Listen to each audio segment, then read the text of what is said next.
नमस्कार दोस्तों, आप सभी का स्वागत है हमारे YouTube channel VCS basic physics में। आज के इस वीडियो में हम एनसीईआरटी की पाठ्य पुस्तक का जो फर्स्ट चैप्टर है विद्युत आवेश एवं क्षेत्र, उसका एक टॉपिक लेकर चलेंगे।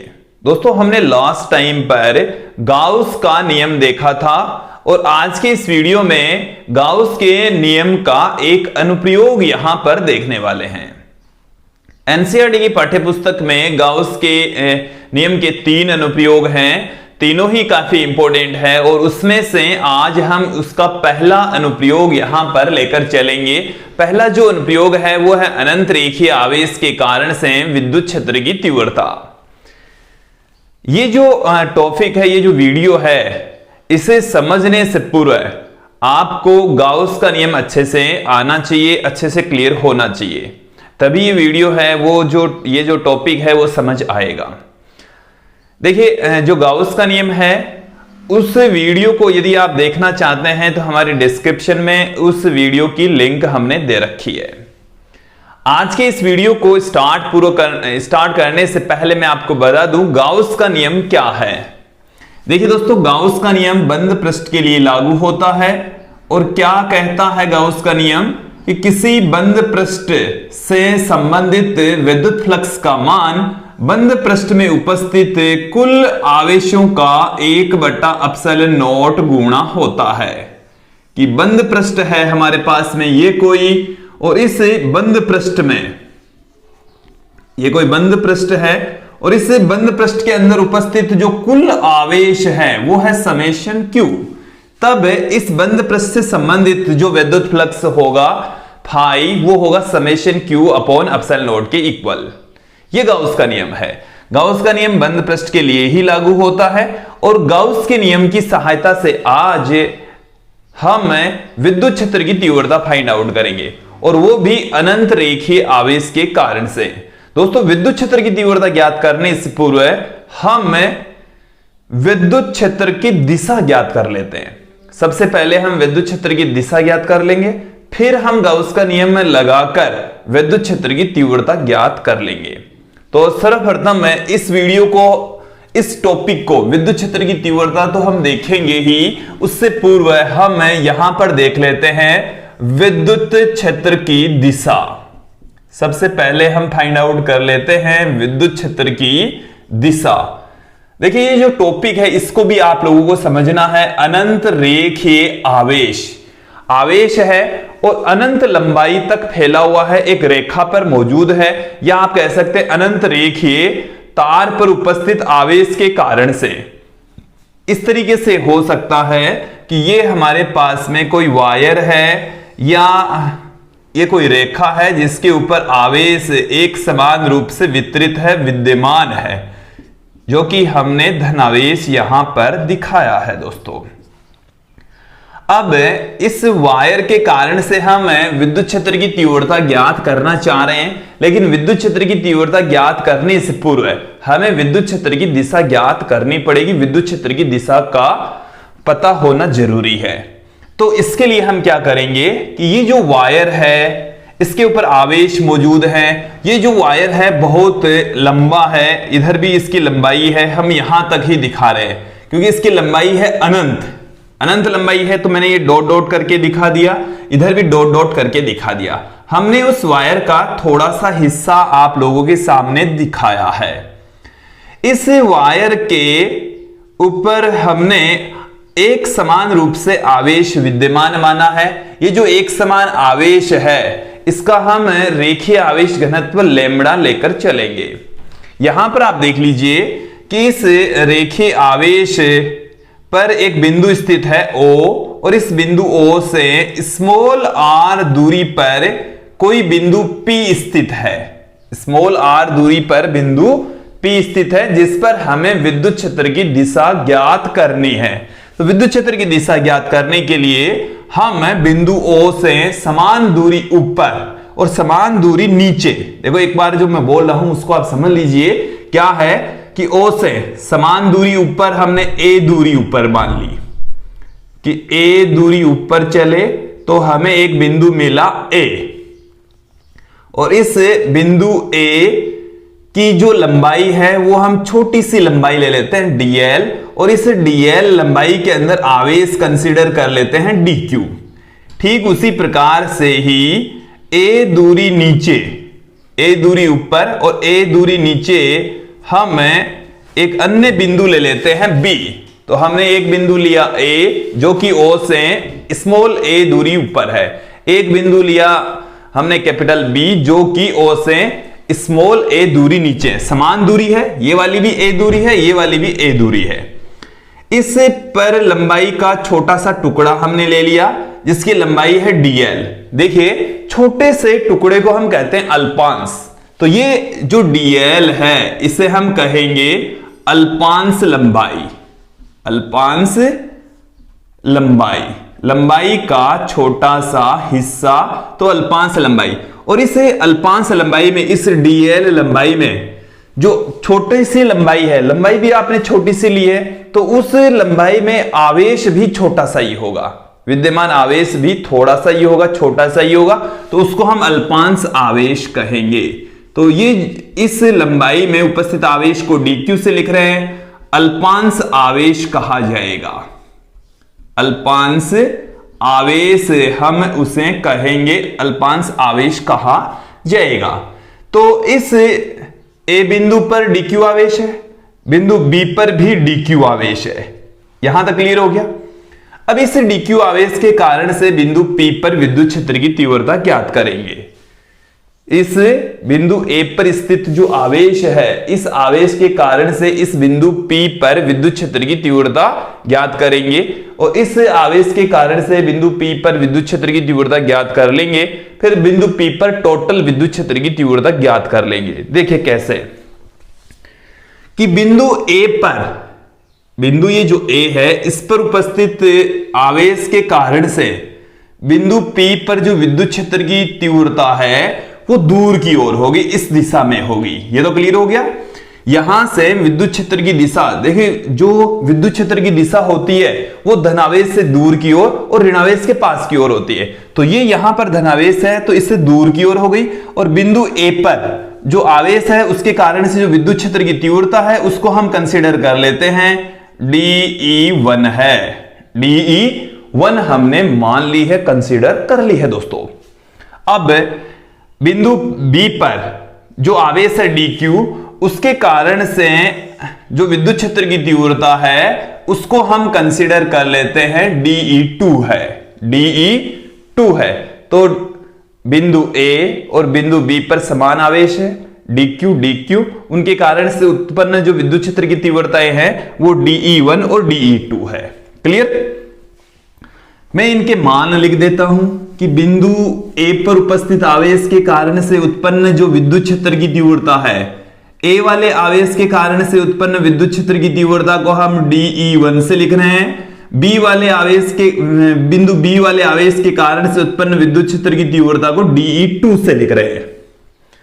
अब dE1 और dE2 का मान कितना होगा?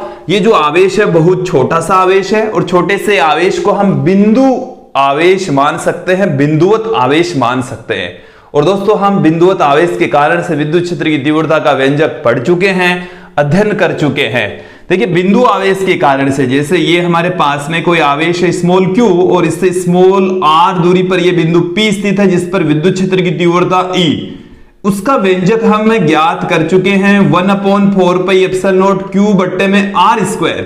ये हमने पहले विद्युत क्षेत्र की तीव्रता का व्यंजक में पढ़ लिया है, अध्ययन कर लिया है। बिंदु आवेश के कारण से विद्युत क्षेत्र की तीव्रता कितनी होती है? E बराबर 1/4πε0 q/r² होती है। इसी फॉर्मूले को हम यहां पर अप्लाई करेंगे। तो विद्युत क्षेत्र की तीव्रता तो है, E के स्थान पर आ गया dE1। देखो dE1 क्यों लिया? क्योंकि जो आवेश है वो छोटा सा, तो उसके द्वारा उत्पन्न विद्युत क्षेत्र की तीव्रता होगी वो भी छोटी सी, dE की फॉर्म में पुट करेंगे, अल्पांश की फॉर्म में पुट करेंगे।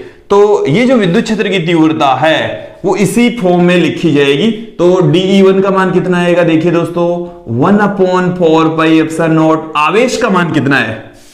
आवेश यहां पर है dq, तो 1/4πε0 dq बट्टे में अभिष्ट बिंदु से दूरी, यहां से इस बिंदु की दूरी कितनी है? R square plus A square की घात 1/2, क्योंकि ये इस ट्राइंगल के अंदर कर्ण हो गया है, ये आधार हो गया, ये लंब हो गया, तो आधार स्क्वायर प्लस लंब स्क्वायर का रूट ये कर्ण हो गया। तो ये ए से लेकर पी तक की जो डिस्टेंस है वो R square plus A square की घात 1/2 होगी। ठीक उसी प्रकार से बी से पी तक की जो डिस्टेंस है वो भी R square plus A square की घात 1/2 होगी। क्लियर? यहां पर आता है दूरी का वर्ग, तो दूरी कितनी है? R square plus A square की घात 1/2। अब देखो ये आ चुका है हमारे पास में DE1, बिंदु ए पर उपस्थित आवेश के कारण से उत्पन्न विद्युत क्षेत्र की तीव्रता 1/4πε0 dq/r² प्लस ए स्क्वायर की घात 1/2 आ चुकी है। ठीक उसी प्रकार से बिंदु बी पर उपस्थित आवेश के कारण से, ये बिंदु बी है और इस बिंदु बी पर उपस्थित आवेश के कारण से बिंदु P पर विद्युत क्षेत्र की तीव्रता है DE2, और वो भी इसी फॉर्मूले के अकॉर्डिंग लिखी जाएगी। तो 1/4πε0 आवेश dq, अब की बार भी दूरी r² प्लस ए स्क्वायर की घात 1/2। दोस्तों एक भी यहां पर दूरी का वर्ग आता है तो अंडरूट से स्क्वायर कैंसिल हो जाएगा, क्योंकि यहां पर r का वर्ग आता है, तो यहां पर इसकी घात 1/2, इसका जब वर्ग करेंगे तो ये जो स्क्वायर है वो कैंसिल हो जाएगा। ये आपको समझ में आ गया होगा? देखो ऐसे आता है, ये तो दूरी है, इसका वर्ग करेंगे तो 2 से 2 कट जाएगा, तो इसकी घात 1 रह जाएगी। क्लियर? जो बिंदु ए और बी के कारण से उत्पन्न विद्युत क्षेत्र की तीव्रताएं हैं DE1 और DE2, ये जो विद्युत क्षेत्र की तीव्रताएं हैं आप देखेंगे कि इनकी डायरेक्शन तो इधर है, एक की डायरेक्शन DE1 की इधर है, DE2 की डायरेक्शन इधर है, लेकिन इनका परिमाण समान है। यदि आप इनकी वैल्यू देखें तो वैल्यू समान है इनकी, इसमें भी 1/4πε0, इसमें भी 1/4πε0, इसमें dq, इसमें भी dq, इसमें r² प्लस ए स्क्वायर बट्टे में, यहां पर भी r² प्लस ए स्क्वायर। तो DE1 और DE2 दोनों का परिमाण समान है, दिशाएं भिन्न भिन्न है। देखिए DE1 की दिशा तो इधर है, DE2 की दिशा इधर है, दिशाएं अलग अलग है, हालांकि इसका मान और इसका मान समान है। DE1 और DE2 दोनों का मान समान है, जबकि डायरेक्शन इनकी भिन्न भिन्न है। तो दिशाएं भिन्न भिन्न है, परिमाण इनका समान है, तो परिणामी विद्युत क्षेत्र की तीव्रता ज्ञात करने के लिए हम इसको घटकों में वियोजित कर देते हैं। इन विद्युत क्षेत्र की तीव्रताओं का हम घटकों में वियोजन कर देते हैं। इसी डायग्राम में ही हम घटकों में वियोजन करेंगे। कैसे करेंगे? यहां वाला एंगल हम कंसीडर कर लेते हैं थीटा। एक एंगल आप कंसीडर कर लीजिए, यदि ये एंगल थीटा है तो ये जो ट्राइंगल है और ये जो ट्राइंगल है दोनों सेम ट्राइंगल है, सर्वांग सम है, तो ये वाला एंगल भी थीटा हो जाएगा। एक कोण थीटा तो दूसरा वाला कोण भी कितना हो जाएगा दोस्तों? थीटा हो जाएगा, सेम एंगल रहेगा। अब हम इनको घटकों में वियोजित करेंगे। घटकों में वियोजित करने के लिए हम यहां पर ये तो ले रहे हैं अक्षीय अक्ष और ये ले रहे हैं हम निरक्षीय अक्ष। ये एंगल थीटा तो इसके सामने वाला एंगल भी थीटा, ये एंगल थीटा तो इसके सामने वाला एंगल भी थीटा। अब घटकों में वियोजन कैसे करते हैं? घटकों में किसी सदिश का वियोजन करने के लिए जिस दिशा में थीटा है उस सदिश को कोस की फॉर्म में पुट कर देंगे। देखिए मैं आपको बता देता हूं, जैसे ये हमारे पास में है कोई ए वेक्टर और ये है एक्स एक्सिस और ये है वाई एक्सिस, तो एक्स एक्सिस दिशा में इसका जो घटक होगा वो हो जाएगा ए कोस थीटा। जिधर थीटा होता है उधर कोस की फॉर्म में और उस घटक के ठीक लंबवत दिशा में होता है साइन के रूप में। तो यहां पर आप देखेंगे ये एंगल है थीटा, ये एंगल कितना है? थीटा। तो इसका इस डायरेक्शन में घटक हो जाएगा DE2 कोस थीटा, ये इसका इस डायरेक्शन में घटक हो गया। ये मैंने एरो का निशान दिखा दिया है। इसका मतलब ये हो गया है कि इस DE2 का इस डायरेक्शन में मान होगा DE2 cos theta, DE2 cos theta इसका मान होगा दोस्तों। इस DE2 का इस डायरेक्शन में मान कितना होगा? जिधर थीटा है उसकी ठीक लंबवत दिशा में आप इसका घटक लेकर चलेंगे तो DE2 sin थीटा इसका मान आ जाएगा। फिर आप देखेंगे इस DE1 को भी घटकों में वियोजित कर दीजिए, तो इस डायरेक्शन में इसका घटक हो जाएगा DE1 cos थीटा, और इस DE1 का इस डायरेक्शन में जो घटक है वो हो जाएगा DE1 sin थीटा। घटकों में वियोजन करना आप लोगों को आ गया होगा। अब देखिए कि DE1 और DE2 दोनों का मान समान है। DE1 और DE2 दोनों का मान समान है। DE1 और DE2 दोनों का परिमाण क्या है दोस्तों? समान, इक्वल है। तो डायरेक्शन इनकी अपोजिट है, परिमाण इनका समान है। देखो इधर इसका मान है DE1 sin थीटा, इसका मान है DE2 sin थीटा। DE1 और DE2 दोनों बराबर, तो DE1 sin थीटा और DE2 sin थीटा बराबर हो जाएंगे। तो ये जो घटक है इनको हम कहते हैं निरक्षीय घटक। क्या कहा जाता है? ये जो रेखा है इस रेखा को हम कहते हैं निरक्षीय रेखा, विषुवत रेखा, निरक्षीय रेखा। तो ये जो घटक हैं इनको हम kहेंगे निरक्षीय घटक।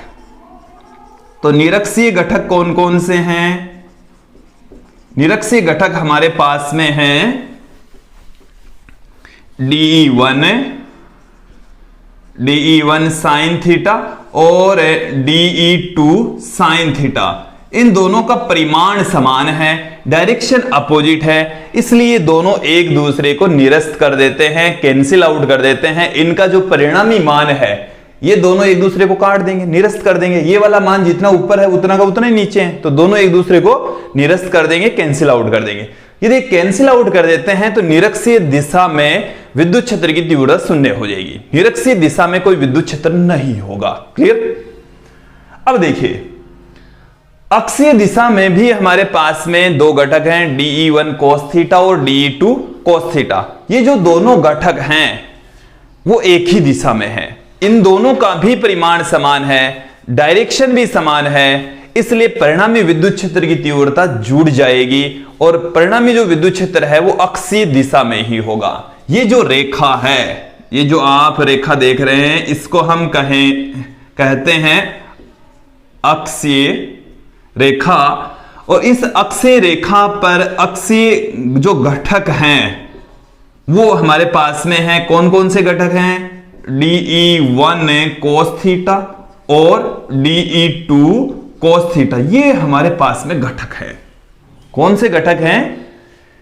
ये हैं अक्षीय घटक। और अक्षीय घटक दोनों की डायरेक्शन देखो, इसके लिए हमने एक एरो का निशान दिखाया, इसके लिए एक एरो का निशान दिखाया, दोनों का एरो का निशान सेम डायरेक्शन में, एक ही दिशा में है, तो दोनों का परिमाण समान है। परिमाण क्यों समान है? क्योंकि DE1 और DE2 दोनों का मान समान है। इसके भी cos थीटा लगा है, इसके भी cos थीटा लगा, तो ये वाली पूरी वैल्यू और ये वाली पूरी वैल्यू सेम है। दोनों मान क्या है? समान। तो इन दोनों का परिमाण समान है, डायरेक्शन भी समान है, इसलिए परिणामी विद्युत क्षेत्र की तीव्रता अक्षीय दिशा में होगी। परिणामी विद्युत क्षेत्र की दिशा किधर होगी? अक्षीय दिशा में। तो जो परिणामी विद्युत क्षेत्र यहां पर उत्पन्न होता है उसकी डायरेक्शन इस दिशा में होगी, अक्षीय दिशा में होगी। तो ये हमारे पास में वायर है और इस वायर के कारण से जो विद्युत क्षेत्र की तीव्रता बिंदु P पर मिल रही है वो अक्षीय दिशा में होगी, अक्षीय डायरेक्शन में होगी। तो ये हमारा टॉपिक था, उसका एक पार्ट हमने देख लिया यहां पर विद्युत क्षेत्र की दिशा। तो विद्युत क्षेत्र की दिशा किधर हुई? इस आवेश के कारण से विद्युत क्षेत्र की दिशा किधर हुई बताइए? देखिए इस डायरेक्शन में तो हो नहीं सकती। ये जो विद्युत क्षेत्र की दिशा है वो इस वायर से दूर की ओर होगी, अक्षीय दिशा में होगी, दूर की ओर होगी। क्लियर हो गया? इसी का ही हम उपयोग करते हुए इसका जो बी पार्ट है विद्युत क्षेत्र की तीव्रता वो ज्ञात करेंगे, वो समझेंगे, गाउस के नियम का प्रयोग करते हुए ज्ञात करेंगे। तो दोस्तों अब हम इसका बी पार्ट लेकर चलेंगे, विद्युत क्षेत्र की तीव्रता। अब यहां पर हम देखेंगे विद्युत क्षेत्र की तीव्रता। अभी तक इस वीडियो में हमने अनंत रेखीय आवेश के कारण से किसी बिंदु पर विद्युत क्षेत्र की दिशा ज्ञात की है। अब हम देखने वाले हैं कि उस बिंदु पर विद्युत क्षेत्र का मान कितना होगा, विद्युत क्षेत्र की तीव्रता कितनी होगी। इसके लिए ये हमने लिया है अनंत रेखीय आवेश। अनंत रेखीय आवेश को हमने इस तरीके से दिखाया है। ये जो धनावेश है वो एक समान रूप से वितरित है, जिसका रेखीय आवेश घनत्व लैम्बडा लेकर चलेंगे। ये जो डॉट डॉट आप ऊपर और नीचे देख रहे हैं वो ये बता रहा है कि ये तार है, इसकी लंबाई काफी ज्यादा है, अनंत लंबाई वाला एक तार है, अनंत लंबाई वाला रेखीय आवेश है। अब इस तार पर कोई बिंदु O ले लेंगे और वहां से स्मॉल r दूरी पर स्थित बिंदु P पर विद्युत क्षेत्र की तीव्रता ज्ञात करेंगे।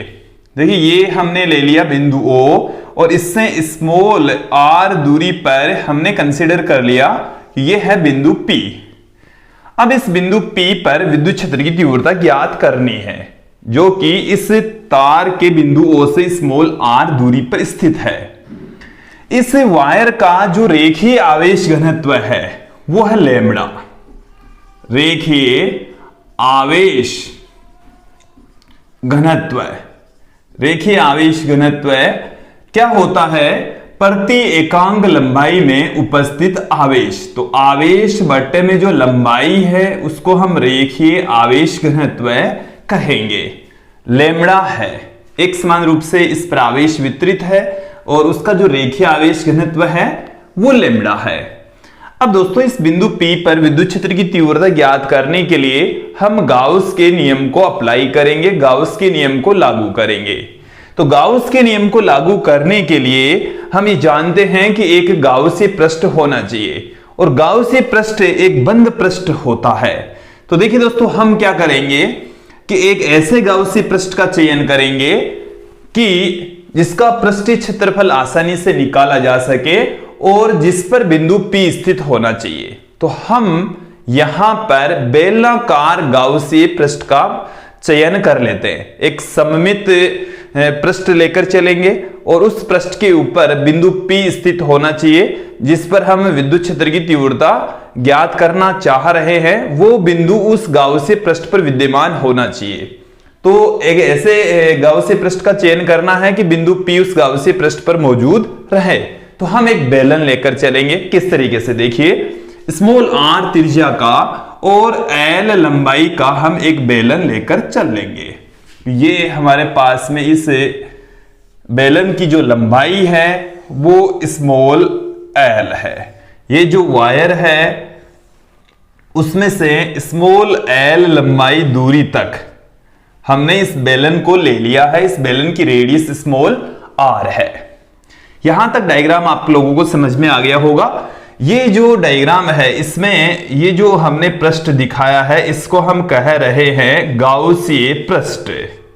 ये गाउसीय पृष्ठ है, बंद पृष्ठ है, बेलन है और इस गाउसीय पृष्ठ की जो रेडियस है वो स्मॉल r, लंबाई है l, बेलनाकार गाउसीय पृष्ठ है। इतना आप लोगों को समझ में आ गया होगा। अब हम अप्लाई करेंगे गाउस का नियम। तो देखिए दोस्तों गाउस का नियम क्या कहता है? गाउस का नियम क्या है? गाउस के नियम से हम क्या जानते हैं कि किसी बंद पृष्ठ से संबंधित विद्युत फ्लक्स का मान बंद पृष्ठ में उपस्थित कुल आवेशों का 1/ε0 गुणा होता है। तो बंद पृष्ठ में मौजूद कुल आवेश समेशन Q और उनको हम गुणा कर देंगे 1/ε0 से। तो ये हमारे पास में आ गया है गाउस का नियम। दोस्तों इतना तो हम जानते हैं। अब फाई बराबर जो विद्युत फ्लक्स होता है उसकी डेफिनेशन से हम जानते हैं कि फाई बराबर होता है E vector dot ds vector. इसको समझ लीजिए, विद्युत फ्लक्स की परिभाषा में इतना ही होता है। फाई बराबर होता है E vector dot ds vector का समाकलन। बट यहां पर हमने इसको लिखा है बंद समाकलन। बंद समाकलन का अर्थ यह है कि ये जो फ्लक्स है वो एक बंद पृष्ठ से संबंधित है, एक क्लोज सरफेस से रिलेटेड है। तो यहां पर हमने जो सरफेस लिया है वो एक क्लोज सरफेस है, बंद पृष्ठ है। तो बंद पृष्ठ के लिए फाई बराबर हो जाएगा E vector dot ds vector का बंद पृष्ठ समाकलन। ये वाली वैल्यू है वो बराबर चल रही है summation Q upon epsilon not के। इतना आप लोगों को आ गया समझ में। अब देखिए ये जो बंद पृष्ठ है वो पूरा बेलन है और इस बेलन के अंदर 3 पार्ट है दोस्तों। एक तो है ऊपरी वर्ताकार भाग, ऊपरी वर्ताकार भाग, ऊपरी वर्ताकार भाग। ये जो बेलन है वो 3 भागों से 3 पृष्ठों से मिलकर बना हुआ है और ये है निचला वर्ताकार भाग, ये वाला पृष्ठ निचला वर्ताकार भाग है, ये निचला वर्ताकार भाग। और ये जो आप देख रहे हैं ये वाला जो पृष्ठ है ये है बेलनाकार भाग, बेलनाकार भाग। इनको हम नाम दे देते हैं। ऊपरी वर्ताकार भाग को हम कह देते हैं S1 से, निचले वर्ताकार भाग को S2 से और बेलनाकार भाग को हम कह देते हैं S3 से। तो जो बंद पृष्ठ है वो 3 पृष्ठों से मिलकर बना हुआ है। ऊपरी वर्ताकार भाग S1, निचला वर्ताकार भाग S2 और बेलनाकार भाग S3। तीनों पृष्ठ मिलकर बंद पृष्ठ का निर्माण कर रहे हैं, गौसीय पृष्ठ का निर्माण कर रहे हैं। अब देखिए तो ये जो यहां पर बंद समाकलन था, समाकलन क्षेत्रफल के रेस्पेक्ट हो रहा है, इसको हम 3 टुकड़ों में तोड़ देंगे। ये पूरा का पूरा जो समाकलन है वो बंद पृष्ठ के लिए होता है। किसके लिए होता है? बंद पृष्ठ के लिए। अब इसको हम देखिए दोस्तों 3 भागों में तोड़ देंगे। S1 ऊपरी वर्ताकार भाग है, फिर है S2 ये निचला वर्ताकार भाग है और ये है S3 ये है बेलनाकार भाग। तो 3 भाग है इस बंद पृष्ठ के और जिनको ये वाला जो पार्ट है इसको हमने इस तरीके से लिख दिया। इसको समझ लीजिए कि जो बंद पृष्ठ है वो S1 S2 S3 तीनों के योग से प्राप्त होता है, इसलिए हमने इसको ऐसे लिखा। एक चीज और क्लियर कर लीजिए कि यहां पर तो ये लूप बना हुआ था, यहां पर हमने लूप नहीं बनाया क्योंकि अब ये लूप की फॉर्म में नहीं रहे, ये बंद पृष्ठ के रूप में नहीं रहे। ये एक वर्ताकार भाग है, ये वर्ताकार भाग है, ये बेलनाकार भाग है और ये पूरा था बंद पृष्ठ। तो अब बंद पृष्ठ नहीं रहे हैं, ये केवल अलग अलग पृष्ठों से मिलकर बंद पृष्ठ बन रहे हैं। S1 S2 और S3 से मिलकर पूरा बेलनाकार बंद पृष्ठ, बेलनाकार गौसीय पृष्ठ का निर्माण हो रहा था। अब चलते हैं हम S1 पर। S1 के ऊपर E वेक्टर और DS वेक्टर दोनों के मध्य का कोण हम यहां पर देख लेते हैं। दोस्तों S1 ये वाला पार्ट है, S1 पर इस बिंदु पर विद्युत क्षेत्र की तीव्रता देख लेते हैं। देखिए इस वायर के कारण से विद्युत क्षेत्र की दिशा होगी इस डायरेक्शन में, दूर की ओर होगी। अभी हमने ये जो बी पार्ट हम पढ़ रहे हैं, ए पार्ट में हमने यही देखा था कि विद्युत क्षेत्र की जो दिशा है वो दूर की ओर होती है। विद्युत क्षेत्र की दिशा किधर होगी? दूर की ओर। और हम ये जानते हैं कि क्षेत्रफल सदिश सदैव क्षेत्रफल के लंबवत होता है। देखिए दोस्तों जैसे ये हमारे पास में कोई क्षेत्रफल है तो क्षेत्रफल सदिश सदैव इस क्षेत्रफल के ठीक लंबवत दिशा में होगा। तो क्षेत्रफल सदिश सदैव क्षेत्रफल की लंबवत दिशा में होता है। तो क्षेत्रफल सदिश ये बेलनाकार भाग इस तरीके से है, ये ऐसे बेलनाकार भाग है, ऐसे एक बेलन है तो वर्ताकार भाग इस तरीके से है। इस पर क्षेत्रफल जो सदिश होगा वो इसके ठीक लंबवत ऊपर की ओर होगा। क्लियर कर लीजिए, ये बेलन इस तरीके से है और इस बेलन के ऊपर वर्ताकार भाग ऐसे है और इस वर्ताकार भाग के ठीक लंबवत ऊपर की दिशा में क्षेत्रफल सदिश होगा। तो ds इसके ऊपर अल्पांश क्षेत्रफल यदि हम ले लें तो उसकी डायरेक्शन होगी इसके ठीक ऊपर की दिशा में, ये ds वेक्टर है। तो ds और e के बीच का कोण यहां पर 90 डिग्री होगा। S1 पृष्ठ के ऊपर e वेक्टर और ds वेक्टर के बीच का एंगल कितना है? 90 डिग्री है। कितना है? 90 डिग्री है। क्लियर? अब देखिए S2 पर चलते हैं। ये हमारे पास में है S2 निचला वर्ताकार भाग। इस पर भी हम यहां पर कोई पॉइंट ले लेते हैं, अल्पांश क्षेत्रफल ds ले लेते हैं। तो इस अल्पांश क्षेत्रफल पर विद्युत क्षेत्र की जो डायरेक्शन होगी वो इस वायर से दूर की ओर, जो रेखीय आवेश है उससे दूर की ओर होगी। ये तो हमने देख लिया। पहले पार्ट में हमने यही देखा था कि विद्युत क्षेत्र की दिशा हम सदैव इस रेखीय आवेश से दूर की ओर दिखाएंगे। तो यहां पर ये जो बिंदु है, इससे विद्युत क्षेत्र की तीव्रता दूर की ओर होगी, इस दिशा में होगी। अब इस पृष्ठ के ऊपर क्षेत्रफल सदिश किधर होगा, वो होगा नीचे की ओर और इसके ठीक लंबवत दिशा में। इसको भी समझ लीजिए, ये हमारे पास में ऐसे बेलन है, तो यहां पर ये वाला जो हिस्सा है वो वृत्ताकार भाग है और ऐसे वृत्ताकार भाग है, तो इसकी ठीक लंबवत दिशा में नीचे की ओर क्षेत्रफल सदिश होगा। ठीक लंबवत दिशा में नीचे की ओर क्षेत्रफल सदिश होगा। तो विद्युत क्षेत्र तथा क्षेत्रफल सदिश दोनों के बीच का जो एंगल है यहां पर भी 90 डिग्री होगा। यहां पर भी दोनों के बीच का जो एंगल है वो 90 डिग्री होगा, 90 डिग्री का कोण होगा दोस्तों। अब हमारे पास में जो तीसरा पृष्ठ है वो है बेलनाकार पृष्ठ। ये वाला जो पृष्ठ है वो बेलनाकार पृष्ठ है, इसको हमने नाम दिया है S3 से, और S3 के ऊपर हम ये ले लेते हैं बिंदु P। देखिए इस बिंदु P पर विद्युत क्षेत्र की दिशा होगी इस डायरेक्शन में। हमेशा विद्युत क्षेत्र की डायरेक्शन आपको दिखानी है इस रेखीय आवेश से दूर की ओर। तो रेखीय आवेश ये है, इससे दूर की ओर हमने विद्युत क्षेत्र की दिशा दिखाई है। इसके ऊपर यदि हम अल्पांश क्षेत्रफल ले ds, तो उस ds की डायरेक्शन भी उसी दिशा में ही होगी। इसको क्लियर कर लीजिए। ये बेलन इस तरीके से बेलन है और ये वायर है, इस वायर के कारण से विद्युत क्षेत्र की तीव्रता दूर की ओर। अब ये जो क्षेत्रफल है बेलन का, ये वाला जो हिस्सा है, यहां पर बिंदु P स्थित है, तो इस वाले हिस्से के ऊपर जो क्षेत्रफल सदिश होगा वो इसके ठीक लंबवत दिशा में होगा। तो ये क्षेत्रफल है, उसके ठीक लंबवत दिशा में ये हो गया। तो क्लियर हो गया। तो क्षेत्रफल सदिश और विद्युत क्षेत्र S3 के ऊपर एक ही दिशा में होंगे। दोनों के बीच का जो एंगल होगा वो 0 डिग्री होगा। दोनों के मध्य का जो कोण है वो कितना होगा, 0 डिग्री। तो अब देखिए इसको हम क्या लिख सकते हैं, S1 पर E और ds के बीच का एंगल कितना है, 90 डिग्री। मैं यहां से डॉट हटा देता हूं, डॉट हटाएंगे तो इसको हम लिखेंगे E ds cos थीटा, और थीटा होता है इन दोनों के बीच का कोण।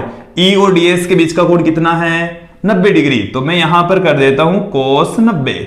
समझ में आ गया कि S1 पृष्ठ के ऊपर ही देखना है, ये S1 का इंटीग्रेशन है। तो S1 के ऊपर E और ds के बीच का कोण कितना है, 90। तो E ds cos 90 आ गया।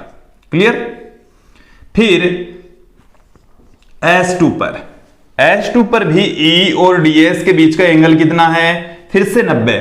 तो E ds cos 90।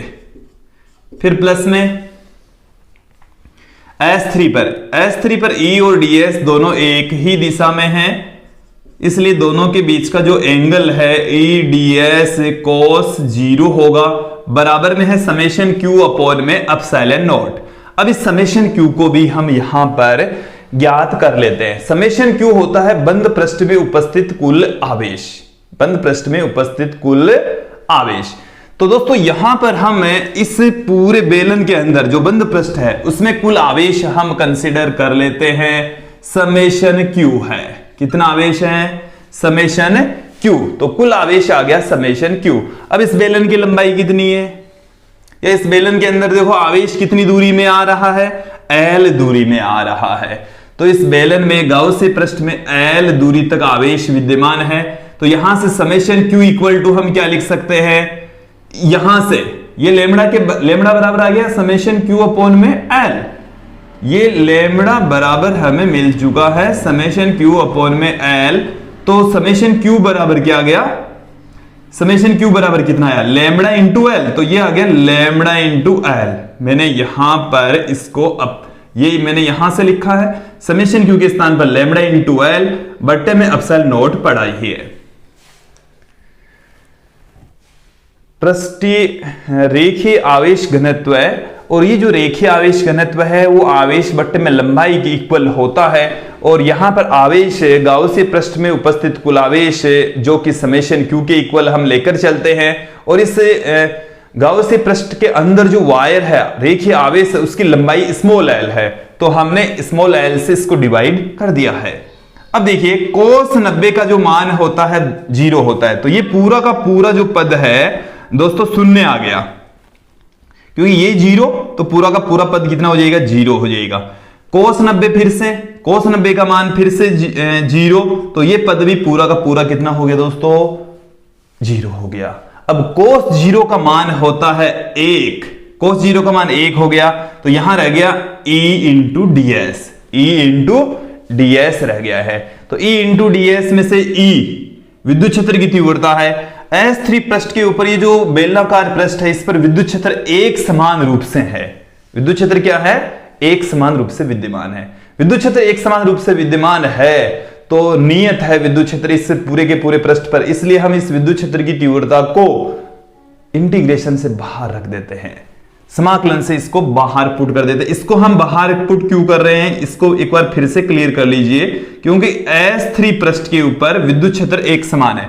क्योंकि देखो S3 ये वाला पृष्ठ है पूरा का पूरा, इस वाले पृष्ठ के ऊपर विद्युत क्षेत्र की तीव्रता हर जगह समान होगी, क्योंकि प्रत्येक जो बिंदु होगा इस वायर से समान दूरी पर होगा, इसलिए विद्युत क्षेत्र की तीव्रता भी समान होगी।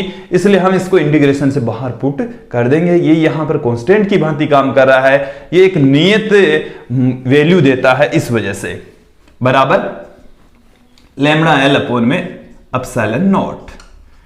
अब देखिए इसे हम क्या लिख सकते हैं, मैं यहां पर ही लिख रहा हूं E इंटू में, ये जो इसका मतलब क्या है, ये तो है अल्पांश क्षेत्रफल और ये है अल्पांश, इंटीग्रेशन का मतलब होता है योग, और S3 जो पृष्ठ है उसके अल्पांश क्षेत्रफलों का योग कितना हो जाएगा, इसका मतलब है कि ये पूरा का पूरा जो बेलनाकार भाग है इसका क्षेत्रफल, पूरा का पूरे बेलनाकार भाग का क्षेत्रफल। तो बेलन के जो वक्र पृष्ठ का क्षेत्रफल होता है वो होता है 2 पाई आर एच, जहां आर उस बेलन की रेडियस, एच उसकी लंबाई होती है, बट यहां पर लंबाई तो कितनी है, एल, तो 2 पाई आर एल इस बेलनाकार वक्र भाग का पृष्ठीय क्षेत्रफल आ जाएगा। तो देखिए मैं यहां पर लिख रहा हूं, ये इंटीग्रेशन S3 का पुट कर रहे हैं, ये है बेलनाकार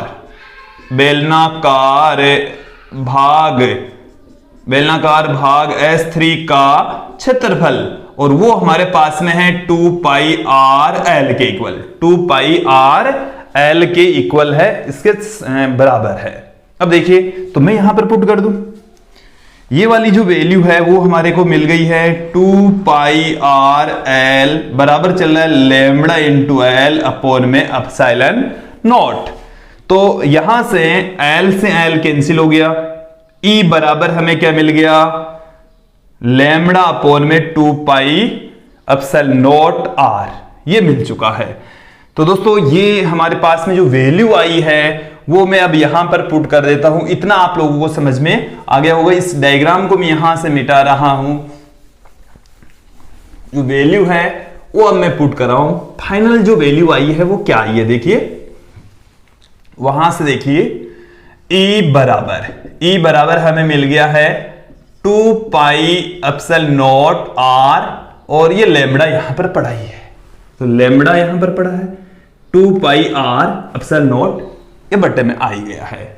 इसे हम क्या लिख सकते हैं, देखिए इसे इस तरीके से लिखा जा सकता है, 2 से ऊपर नीचे गुणा कर दीजिए तो 2 लैम्डा अपॉन में R। तो दोस्तों ये हमारे पास में आ चुका है विद्युत क्षेत्र की तीव्रता का व्यंजक, और ये जो 1/4 पाई एप्सिलॉन नॉट की फॉर्म में इसलिए लिखा है क्योंकि 1/4 पाई एप्सिलॉन नॉट का मान हम जानते हैं, कैलकुलेशन इजी रहती है, इसलिए इसको हमने 2 से ऊपर नीचे पुट करके गुणा करके लिख दिया है। इसको हम ऐसे 1/4 पाई एप्सिलॉन नॉट को के भी लिख सकते हैं, और के का मान आप जानते हैं। देखिए सदिश रूप में कैसे लिखा जा सकता है, सदिश रूप में कैसे लिख सकते हैं, इधर वेक्टर का निशान लगाएंगे तो दूसरी तरफ भी वेक्टर का निशान आएगा, तो दूसरी तरफ में हमने एकांक सदिश लगा दिया है आर कैफ, क्योंकि आर की दिशा में ही विद्युत क्षेत्र की दिशा होगी, तो ये हमने इसको लिख दिया है सदिश रूप में। अब यहां पर देखिए कि ये जो E का मान है वो एक तो लैम्बडा के समानुपाती है और दूरी के वर्ग के व्युत्क्रमानुपाती। जैसे जैसे पृष्ठीय आवेश घनत्व बढ़ेगा ई का मान बढ़ेगा, जैसे जैसे दूरी बढ़ेगी ई का मान घटता चला जाएगा दोस्तों। तो अब मैं यहां पर ई और लैम्बडा के मध्य और ई तथा आर के मध्य ग्राफ आप लोगों के सामने रख रहा हूं। कैसा ग्राफ प्राप्त होगा देख लीजिए।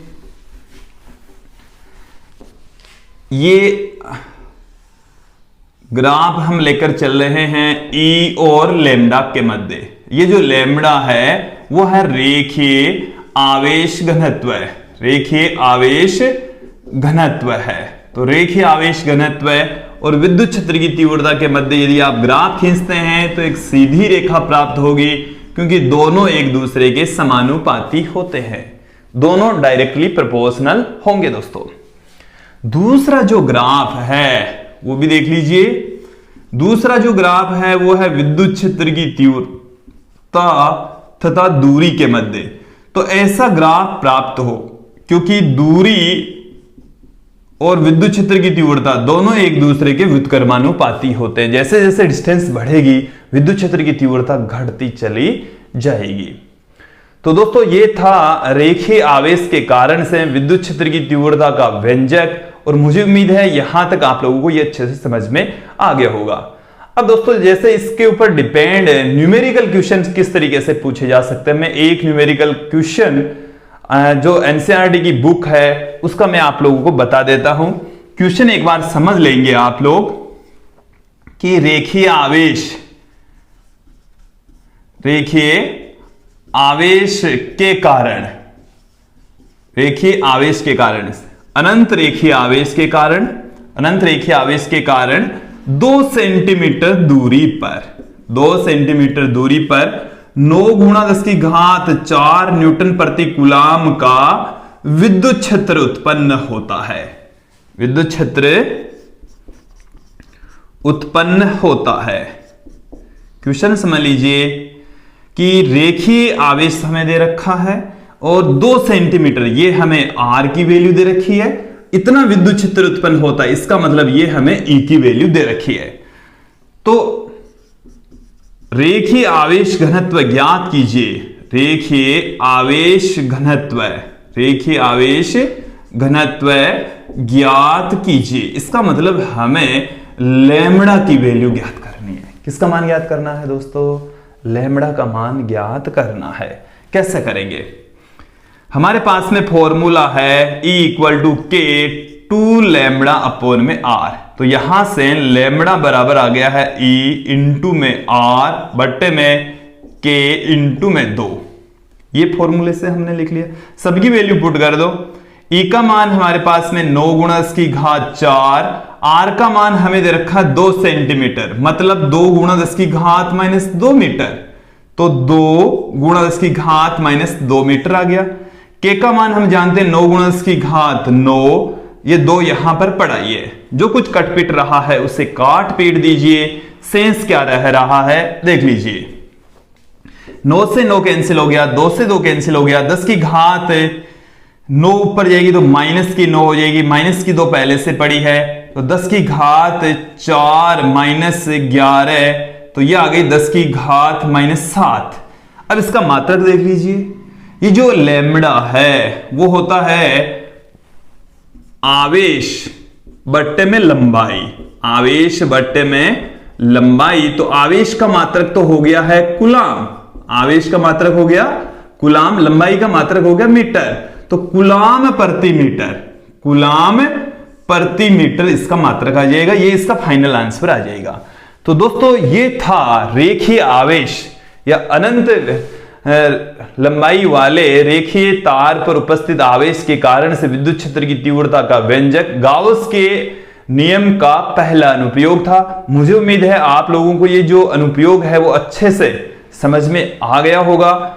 ये जो न्यूमेरिकल है उससे आप लोगों को ये जो फॉर्मूला है वो भी बेटर तरीके से समझ में आ गया होगा। दोस्तों यदि आप इस टॉपिक के नोट्स यदि आप प्राप्त करना चाहते हैं तो हमारे व्हाट्सएप नंबर पर आप मैसेज कर सकते हैं। व्हाट्सएप नंबर आपको मैं बता देता हूं ये हमारे व्हाट्सएप नंबर हैं, सिर्फ व्हाट्सएप करना है, कॉल ना करें। इन नंबरों पर आप व्हाट्सएप करके इस टॉपिक के नोट्स प्राप्त कर सकते हैं। तो दोस्तों आज के लिए इतना ही, धन्यवाद दोस्तों। अगला जो वीडियो आएगा वो गाउस के नियम का दूसरा अनुप्रयोग होगा। आज के लिए इतना ही, धन्यवाद दोस्तों।